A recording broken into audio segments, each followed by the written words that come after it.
Agora, no Jornal da Manhã, entrevista. São 7h46 da manhã, boa quinta-feira para você, um dia ensolarado em Joinville, em todo o estado de Santa Catarina. Dominar o tempo para que ele ande ao nosso favor não é uma tarefa fácil, mas é possível, segundo especialistas. Um especialista em planejamento pessoal aqui de Joinville se qualificou para ajudar quem quer utilizar as horas para um melhor aproveitamento do dia. Estamos recebendo aqui na bancada do nosso Jornal da Manhã, Fernando Campos, que é treinador para uma melhor organização pessoal e profissional. Fernando, bom dia, prazer tê-lo conosco, tudo bem? Bom dia, ouvintes, tudo bem? Muito bem. Fernando, a gente sempre comenta, né, que tempo é dinheiro e seguidamente a gente sempre ouve as pessoas falarem, né, como eu queria que o dia tivesse mais de 24 horas para eu poder fazer tudo que eu preciso. O que significa esse lamento? O que significa isso, Fernando? Então, quando a gente fala de tempo, as pessoas ficam totalmente perdidas, né? E às vezes vem aquela palavrinha, eu tô na correria. E eu tô na correria se tornou hoje tipo uma palavrinha de sucesso. Porque é muito fácil dar a desculpa da correria hoje para disfarçar um pouquinho a questão do tempo. E gosto de falar que a correria é porque você está desorganizado. O teu tempo não está planejado, ou seja, você vai fazendo sem ter um plano, passo a passo.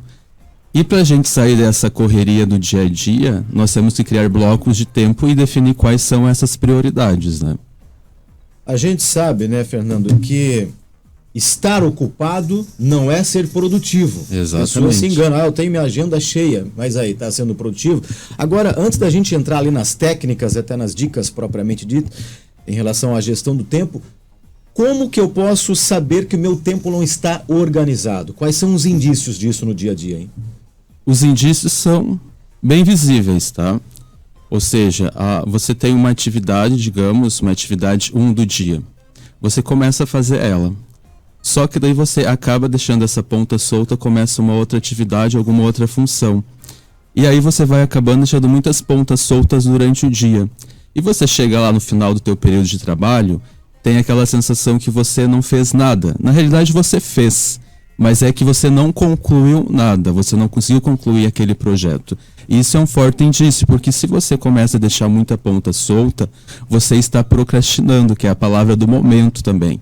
E a procrastinação, ela todo mundo tem, só que a gente tem que minimizar esses fatos. Então, por isso que eu oriento as pessoas a começar uma atividade e acabar ela. Porque daí você vai ter uma sensação no final do dia que você fez várias coisas. É questão, digamos, de uma rotina matinal. Quando você determina uma rotina matinal, digamos, vou acordar às 6 horas da manhã, então você vai fazer uma caminhada, vai preparar seu café da manhã, vai fazer sua leitura, aí você já emenda várias atividades, ou seja, você faz um empilhamento de hábitos. E aí, ou seja, quando você concluir você já vai engatar com outra atividade, ou seja, você vai acostumar o teu cérebro, isso é falado até pela neurociência, né, cientificamente comprovado, ou seja, você vai ter a capacidade de conseguir atingir os teus objetivos durante o dia, porque você vai começar e vai acabar, ou seja, você vai começar a ter clareza, você consegue, digamos, ter mais foco, disciplina, que às vezes o pessoal foge um pouquinho da disciplina, né? Porque às vezes é aquela coisa mais rígida. Mas não, é só você acostumando com esse processo. E logo você está nessa rotina. E se você deixa de fazer uma dessas atividades, você já vai, faltou alguma coisa. E aí você já vai ter um plim ali para voltar de novo. Não, eu saí um pouquinho fora da linha, mas eu tenho que retornar. Fernando, eu conheço várias pessoas que ficam praticamente o tempo todo no smartphone, no tablet, enfim, no celular. Na tua opinião, como profissional, até que ponto o uso excessivo desses aparelhos pode influenciar na vida e no dia a dia da pessoa? Sim, eu gosto de falar assim que a mídia social ela é muito importante, ajuda bastante, mas você tem que ter ela para te ajudar em questão profissional e também pessoal.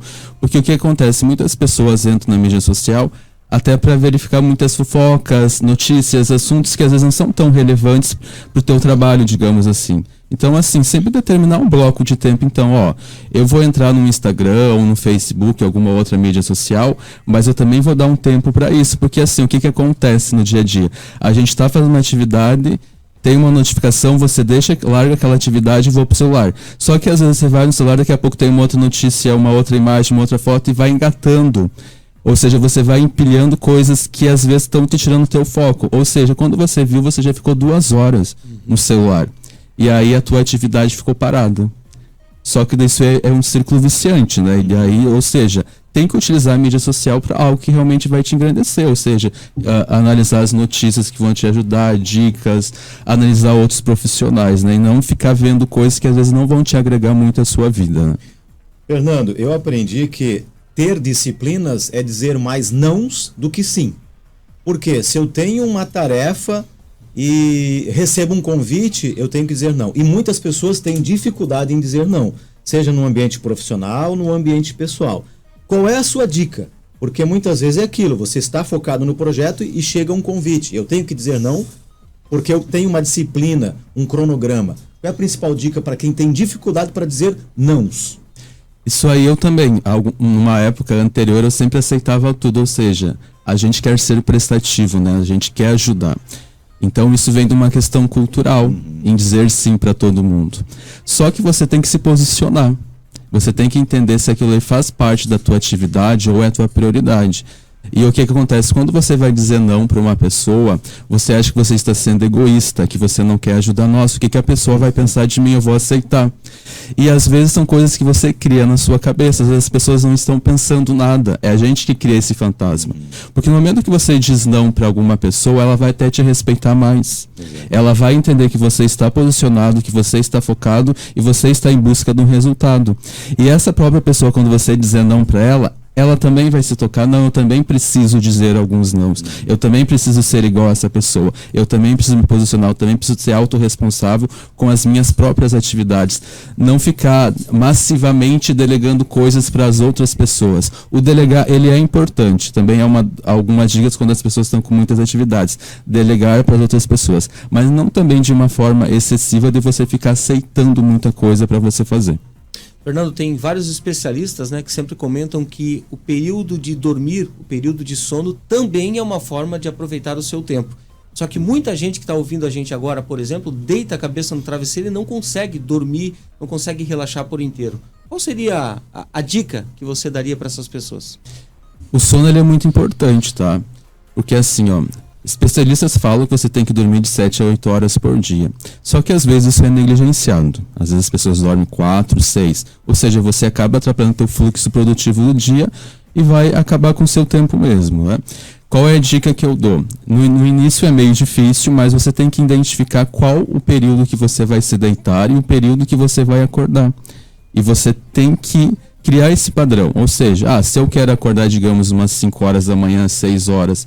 eu praticar algumas atividades antes de ir para o trabalho, eu sei que eu tenho que ter uma média de 7, 8 horas para dormir, para relaxar mesmo, aproveitar esse sono.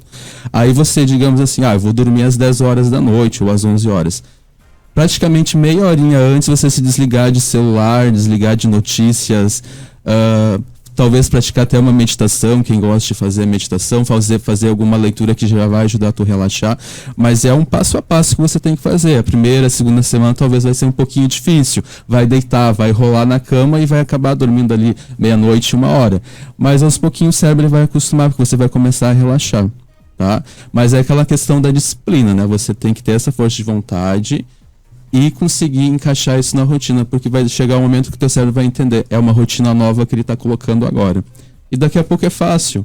6 horas, 5 horas da manhã você está acordando automático, às vezes nem o despertador, você acorda antes que o despertador, porque você conseguiu colocar isso como um hábito agora.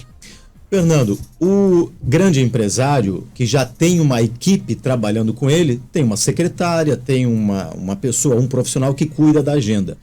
O pequeno empresário, o empreendedor, nem sempre tem alguém responsável pela agenda dele, por questões financeiras, porte de empresa e tudo mais.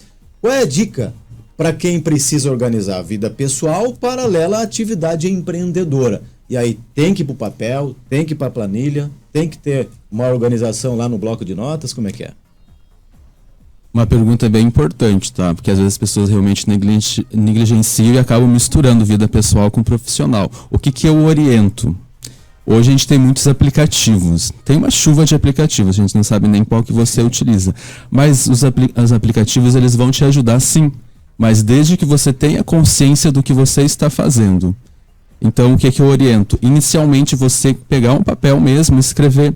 Porque isso aí, de acordo com a neurociência, você tem que captar essa informação com a escrita, mostrar que você está escrevendo, para jogar para o cérebro ele processar. Ou seja, ter uma agenda em papel ali inicialmente, criar a sua agenda ali com blocos de notas, separar exatamente quais são as tuas prioridades, quais são as coisas mais importantes do dia que você tem que fazer. Porque o que acontece hoje com o empresário ou empreendedor?